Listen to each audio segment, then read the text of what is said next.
Well, it is now that time to do my worst films of the year list. Holy shit.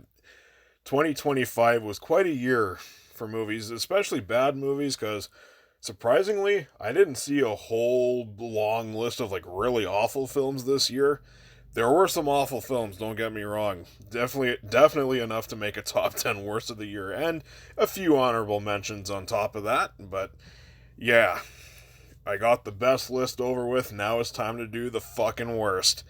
And this is my favorite video of the year to do. I love doing the worst list. It just makes all of the shit I sit through during the year a little worth it. So, anyways, let's get to the dishonorable mentions. Den of Thieves 2, The Woman in the Yard, a Minecraft movie, Tron Ares, Shelby Oaks, Him, and Avatar Fire and Ash. Oh, and I almost forgot about Fixed. I didn't review this one, but yeah, spoiler alert, I did not like it. These were all movies that really disappointed me or just plain sucked. But yeah, they weren't eligible for the top 10 worst because the top 10 worst is saved for the worst of the worst that I saw this year. And without further ado, let's start taking out some fucking trash. Number 10. I think you all know by now what I think about Disney live action remakes. In large part, they suck ass. And of course, you can't have a Dylan Gable top 10 worst film of the year list without at least one. And of course, that fucking dishonor is going to Snow White. Holy shit, what a soulless cash grab disaster. You know, I was kind of flip flopping where I would put at number 10. It was either going to be this or a Minecraft movie, but I thought, you know what, it's more fair to put Snow White here because this movie is even more soulless, even more creatively uninspired, and even more cringy with nightmare fuel CGI, terrible new songs, and holy shit, the worst performance I have ever seen from Gal Gadot. Really, I'm serious. Her performance is Razzie worthy. If I do not see her get worst actress at the Razzies, I don't know what I'm gonna think. I'm like, holy shit, yeah, they must be just sucking off Disney real good, man, because, yeah, this was awful. Not only Gal Gadot's performance, but this movie in general. It's absolute garbage. Boring, overly long, fucking generic ass slop. Just, really, just stop with these live action remakes. Number 9. Happy Gilmore 2 is not only the epitome of why a lot of decades later comedy sequels do not work, it is also a prime example of what's wrong with a lot of Happy Madison movies nowadays. Or in the past 15 years now, mainly. It's not funny at all. Ben Stiller and Christopher McDonald are the only ones who are really trying, but no, this movie's not funny. It's loaded with blatant product placement. It is heavily reliant on a lot of cameos, and when I mean cameos, I mean all of the celebrities that Adam Sandler has contact with. And of course, it gave a lot of people the reaction of, this movie's good because Eminem's in it. Fuck off. Seriously. It's just a terrible fucking comedy. And it is a very disgraceful sequel to one of the greatest 90s comedies ever. And I knew I was in for some absolute dog shit within the first 10 minutes with how fucking Virginia gets killed in the most retarded fashion possible. I'm serious. This movie's garbage. It really is. I didn't like it when I initially saw it, and the more I thought about it, the worse it got. And the worse it got, I was like, yeah, this is going on my top 10 worst of the year for sure.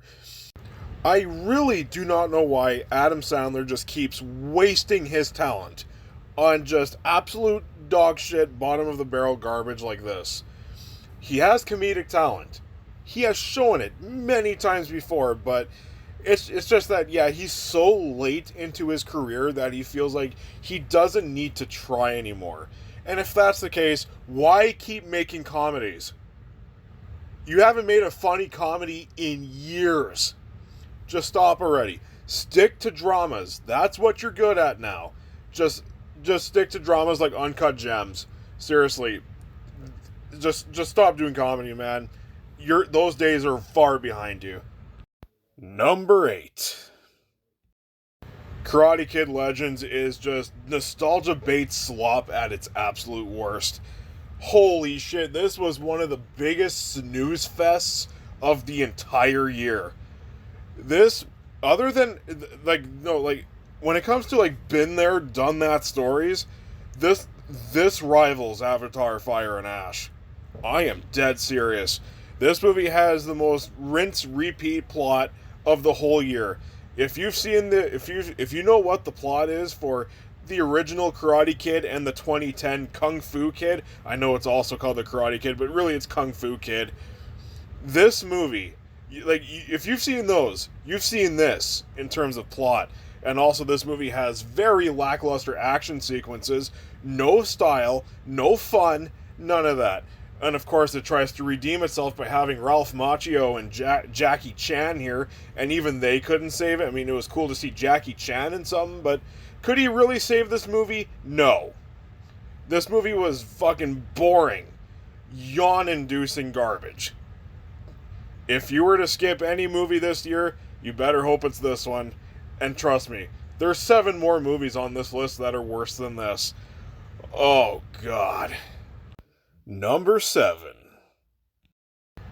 You know I love me a good slasher flick, and I also love me a good summer camp slasher flick especially. You know, something like Friday the 13th, or Sleepaway Camp, or The Burning. And of course, every once in a while you get a decent throwback. This was not one of them. This is actually one of the lamest summer camp slasher movie throwbacks I have seen. Like, I have ever seen. I'm serious. Hell of a Summer is the movie I'm talking about now. This movie could have been like an inspiring case for a fucking a summer camp slasher movie. It's directed by Finn Wolfhard, who is, you know, he's only in his early 20s, so you would think, wow, such a young guy is making a summer camp slasher movie. You know, 80s style and everything. But he has no idea what made them fun. This movie has none of the charm of those movies. There's no nudity, no sex, no good kills either. There's no good kills in this movie at all. And a stunning lack of gore. This movie could have been slapped with a PG-13 rating for its violence. Of course, there's a bunch of F-bombs here and there, but if you would have removed all of those, I guarantee you, this movie would have gotten a PG-13 rating. That is how fucking boring and lame this movie is. No creativity in the kills, no inspiration for its, you know, story. You don't even have to do that much for a story. It's just a summer camp slasher movie. And it manages to make every single thing so lame and boring. I think if this movie would have been in better hands, this movie could have been decent. But no, I think if Finn Wolfhard, you know, tries again, but this time, you know, watches some of the old summer camp slasher movies and learns about what makes these movies so much fun, I think he could nail it. Because honestly, like, I do like the aspect of him, like, trying to make one. It's just that he failed so hard with this, and it really broke my heart, and that's why it is on my top 10 worst of 2025. Just absolutely sad. Number 6. Flight Risk is not only one of the worst movies of the year, it was also by far my biggest disappointment of the year. I was in utter shock that Mel Gibson directed this piece of shit. How did Mel Gibson direct this? He went from such amazing films like Braveheart, Passion of the Christ, Apocalypto, and Hacksaw Ridge. How the fuck did he go from all those to this shit? This movie is one of the worst directed action thrillers I have ever seen in recent memory. The fucking action sequences are boring.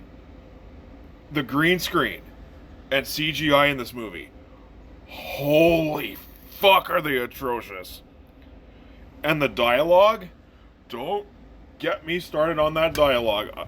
I have no idea what Mel Gibson saw in this fucking script, unless he was contractually obligated to direct this.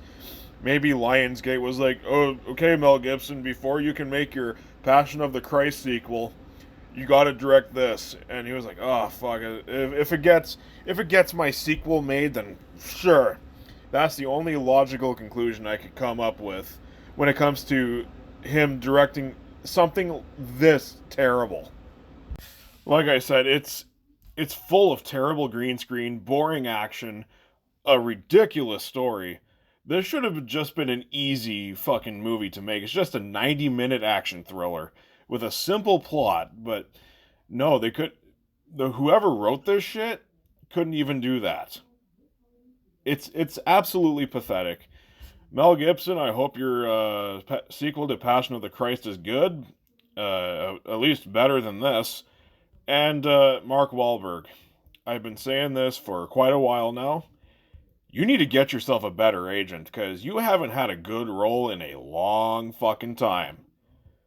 Seriously, your agent's giving you shit roles, and yeah, it's time to get a new one. Number 5. My number 5 is I Know What You Did Last Summer. Oh yeah, we're getting into the real bad shit now. Oh yeah, talking about a franchise that I didn't like right from the beginning. Every movie in this franchise sucks, and this just might be the most insulting one. It offers lots of gore, at least a lot more gore than what this franchise usually offers, but it doesn't offer any creative kills to, go with it. Also, the dialogue is horrible. It's lots of modernized Gen Z type dialogue, and it's also very expository, and it disrespects the audience by keeping on repeating the same shit over and over again.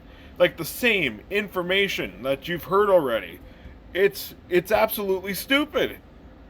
And when this movie is not insulting your intelligence or boring you with lame kills, it does what every bad horror movie does. Have lazy scares. Jump scares galore. Ooh, so great. I know some people like this fucking reboot / sequel or whatever. I know a few people personally that like it, and I don't get it. I don't get why people like this franchise, let alone this fucking movie. If it dies here, I'll be glad, but if they make more, God, I don't even want to think about that. It's too painful to think about, because this movie was a absolute chore to sit through. Number 4. Let me ask you guys something. What do you get when you combine Happy Madison and the death of comedy herself, Amy Schumer? You get kinda pregnant, motherfuckers. Oh, god damn. You get a lot of the typical Happy Madison type of humor, largely unfunny. But what makes this even worse is that it dives even lower. You got Amy Schumer's typical brand of humor. Jokes about how much of a slut she is, and on this one tries to spice it up a bit by adding in some of the most unfunny, predictable pregnancy jokes you could imagine. Is there a scene where she falls on top of her pregnant belly? Oh yeah, and trust me, it expects you just to get a big laugh, oh shit, oh man, that was so funny, oh no she didn't, shit like that. And it's obnoxious. And that's not even the end of it. Because I did not review this thing, I'm going to tell you what the plot of this movie is. And let me tell you, it is the dumbest thing of the year. I'm serious. So, it's about Amy Schumer. She's playing this chick who gets jealous because her best friend is pregnant. And she wants to be pregnant too. So then she decides to pretend to be pregnant so she can get the spotlight. Yep, that's the plot. It absolutely explains why this movie is so terrible, and another thing that explains why this movie is so terrible is that it's from the director of The Wrong Missy. Yup. I'm wiping my hands clean of this stupid bullshit because I got 3 other terrible movies that I gotta discuss on this list, and let me tell you, they are some real doozies. Some real bottom of the barrel shit. Even further down than this. Shocking. Really. Number 3. You thought I was done with the bad horror movies after I Know What You Did last summer? We got The Strangers Chapter 2. Yep, the sequel to the already absolute dogshit Strangers Chapter 1 that was on my top 10 worst of last year. And now it's now the sequel, which is on my top 10 worst of 2025, and it's even worse than the first one. Wow. It tries to be more violent than the first one, and it fails at that. It fails to be scary. It fails to be suspenseful. It's chock full of jump scares. It's so fucking boring, and it's filled with some of the most idiotic character choices I've ever seen. You keep squeezing a fucking trigger after realizing there's only one bullet?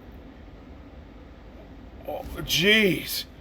And hiding in the back seat of a vehicle instead of fucking going in the front seat and driving yourself, and then turning out the killer, one of the killers, is in the fucking vehicle.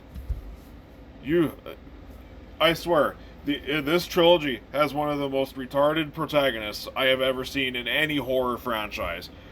And of course, I gotta look forward to Chapter 3 in February. Oh man, that's gonna be so much fun. I can already feel the fun that I'm gonna be having with that.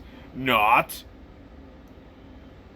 I don't know, if you enjoy these movies, more power to you, but these movies, well, just mainly Chapter 1 and Chapter 2, are some of the worst examples of horror movies that are out today, and it is absolutely one of the worst examples of slasher movies in recent memory. Yeah, you got the slasher genre making a big comeback, and then you got shit like this that's holding it down. Meanwhile, lately we've been getting a lot of great slasher gems, and yet then every once in a while comes shit like The Strangers Chapter 2 to kind of ruin the hot streak. Oh man, I hate these movies, and I can already tell Chapter 3 is going to be just as bad, if not worse than this. But we'll see. But I know it's going to be bad. Number 2. Have you ever seen a sequel to an already terrible movie, and the sequel is so terrible that it makes you appreciate the first one? I had that experience with Five Nights at Freddy's 2. Wow, what a piece of shit this was. According to brilliant writer Scott Cawthon, his version of taking feedback is just adding more Easter eggs and callbacks to the games. So it's not improving the horror aspects or, making a good fucking movie. And then you got Emma Tammy, I think that's what the director's name is. She cannot direct horror worth fucking shit. She is terrible. She is one of the worst horror directors ever. She's up there with Rennie Harlan for the Strangers movies. I am dead fucking serious. That is how terrible this is. The horror sucks. The jump scares are so predictable. They don't even make you jump. That is how incompetent this fucking director is. Like, one of the cheapest ways to scare someone, and he can't even pull that off. And the writing. Oh my god. The fucking clusterfuck of a story with so many side plots with different characters. It can't focus on one thing. You got lame kills because of its PG-13 rating.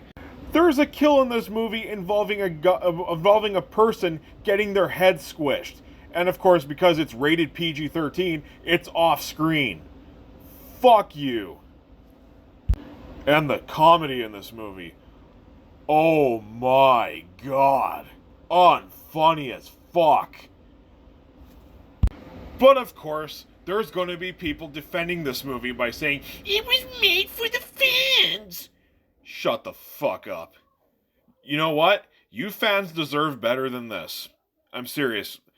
You guys have fun games at your disposal, and that's why you're fans of this franchise, of course. I think you deserve far better movie adaptations than this. Quit defending garbage like this and demand better. I'm serious. Demand better. Because these movies, especially this one, oh, it's hot garbage. And it made me apologize to the first one. So yeah, take that as you will. Number 1. Smurfs is the absolute worst film I have seen in 2025. This movie is beyond horrible. This just might be the worst fucking children's film I have seen this decade, and I have seen Tom and Jerry and Home Sweet Home Alone. I am dead fucking serious. This movie is cringe. It is ass-numbingly boring. It is painfully unfunny. And it also reminded me of Joker Folie à Deux, as in, it's a musical, and it had no right to be, because the musical numbers felt out of place, and they're not memorable at all. What else did this movie do that pissed me off? Oh yeah, it wastes great talent like John Goodman and Kurt Russell. Just the fact that this movie got released in theaters, Paramount thought that this would be a great release in theaters. Meanwhile, it even pissed me off even more considering Paramount canceling the fucking release of The Legend of Aang to put it on Paramount Plus because they thought it was too risky to put it in theaters. Oh, but they were so confident in Smurfs, they thought they would be fucking running to the bank with Smurfs. Fuck. Kids deserve better than this insulting dog shit, full of cringe humor, awful dialogue, including hearing John Goodman saying shit like, let's try this on for size, and ooh, that was a banger. And the fact that Pam Brady wrote this. Pam Brady, I explained this in my review, but at least she redeemed herself later on in the year with SpongeBob. Because SpongeBob was actually good. It's a hell of a lot better than this. I'll tell you that right fucking now. But anyways, I'm done ranting about Smurfs. This is one of the most insulting kids movies I have seen in a long time. It's worse than Despicable Me 4. That's for damn sure. It's like right on par with like, yeah, Tom and Jerry and Home Sweet Home Alone and other shit like Artemis Fowl and Scoob and shit like that. It's awful. It's fucking awful. Don't ever watch this. I don't know why Paramount thought it would be a great idea to just make another Smurfs movie and do the exact same mistakes that Sony did with theirs. Fuck this movie. I hope it burns. I hope it gets so obscure it's forgotten by everyone. I'm pretty sure it's already been forgotten, but yeah, avoid this movie like you would avoid HIV. Avoid this at all costs. Fuck this shit. Thank you for watching my top 10 worst of 2025. It sure was a blast to make, and I can't wait to see all of the good and bad that 2026 has to offer. I hope you guys had a great year. I hope you guys had a great Christmas, and yeah, Happy New Year. And look forward to more videos in the new year. I will have my top 10 most anticipated movies of 2026 coming pretty soon. It's going to be great. This is going to be a great year for movies. I can already see it. But yeah, anyways, take care, guys, and see you next year.